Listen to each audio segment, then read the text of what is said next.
milk is the liquid that is extracted from the grated meat of the coconut.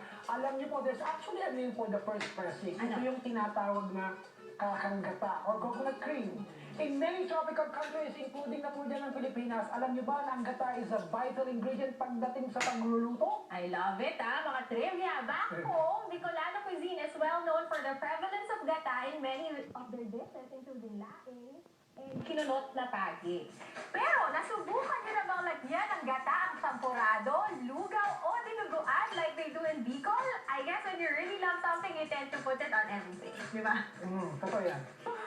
At dahil nga po nananalaytayan dugong Bicolano sa maugat ng mag-asawang Dom at Abby Paclimar, lutang na lutang ang mga putahing may gata sa kanilang Abby's Grill and Restaurant. Hoy, huwag niyo kalilimutan, Kanation. Alam niyo na to, ha? Ano? Ako po ay half Bicolano. So, itayo natin ang bandila ng mga taga-Bicol! Go!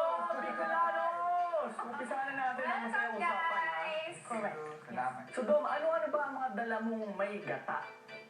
Bango eh. Sarap. Oo nga, syempre. Hoy, wala yun. Gata. So, dito ngayon dinala namin na tatlong putahe na may gata. Syempre, unang-una, hindi mawawala yung Bicol Express. Kailangan niya. Oo, sa Abby's Grill, ginawa namin ng Bicol Express with lechon kawali. Mahang ba yung Bicol Express, no? Medyo mahang yan. Ay, Pero, Wilson. aangahan natin pag gusto niyo. Ano naman? Okay, so sumunod yung itong ginataang hipon with chili garlic sauce. So, yan, masarap din yan. Special yan. Syempre, I made it for my wife, Abby. Tapos, yung ginawa natin, yung isa pa, yung laing.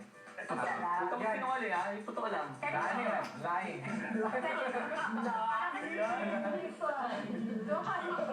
Titikman ko na nga po yung laing nila. Ang sarap. Mga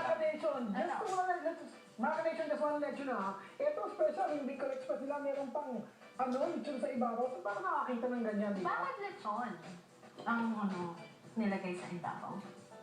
Para syempre para crispy. Di ba? Mararamdaman pag kinagat nila, medyo may crispy na, no? Itodo na, kasi baboy o baboy.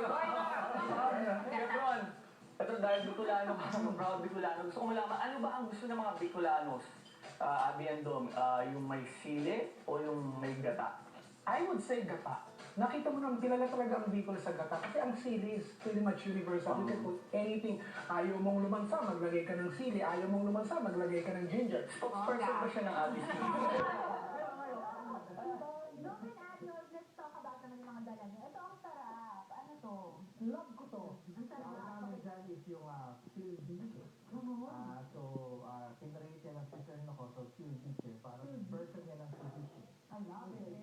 Next is yung specialty ng brother-in-law ko, yung Mickey Bihon with grilled chicken. Chicken pala yun. Ito. Of course, ang famous sa Abby's Grill is yung adobo braised short ribs, ang Papa D's chicken wings, and ito yung pinakabago namin na sa menu namin is yung Abby's Fiesta Platter. Wow. So, pag pinuntahan kayo ng mga kanation natin sa Hercules, so ito dapat ang ibig mo sa kanila kasi lahat-lahat na, di ba? Papamilya na. Oo.